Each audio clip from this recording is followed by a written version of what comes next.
Welcome to this short introductory video that explains confidentiality of feedback in the Culture AMP survey.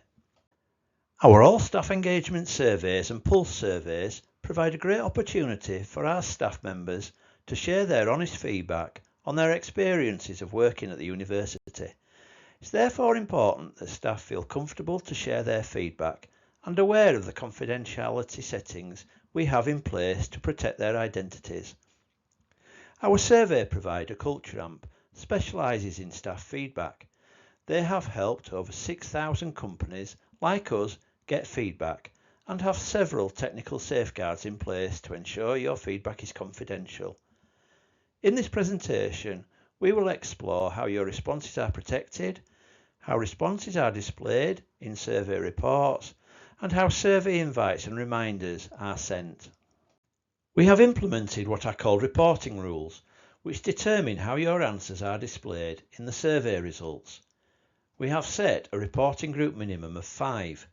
That means that anyone who is allowed access to the survey results can only see the results if there are 5 or more responses within a particular demographic. The demographics we use to view the results within our reports are age, ethnicity, job family, post type, school or service, sex, tenure and department.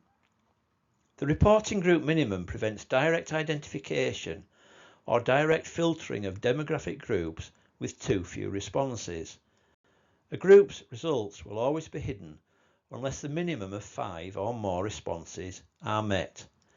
As you can see from this example, the results from creative and legal do not meet the reporting group minimum of 5.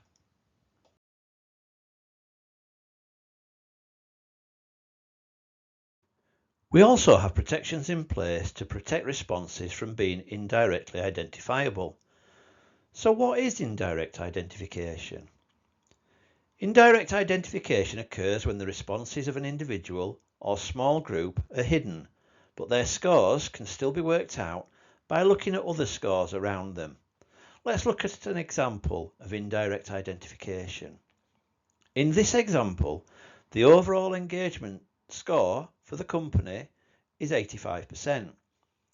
The engagement score for the tech team is 90%, and the score for the legal team is hidden because their participation was lower than the reporting group minimum.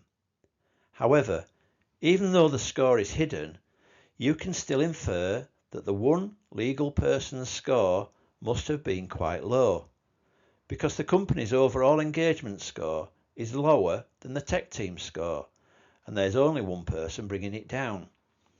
In fact, we could even work out the legal person's exact response with a simple calculation, by weighing all the scores and subtracting the large group from the whole, so we know that the legal person responded with 50%. To reduce the risk of indirect identification from happening, we have extra protections in place.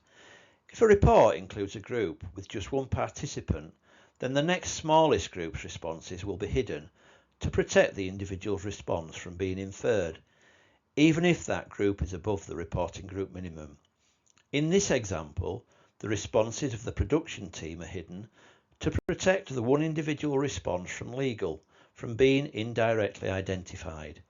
For us, this provides the right balance of protecting individual confidentiality while maintaining utility of the reports.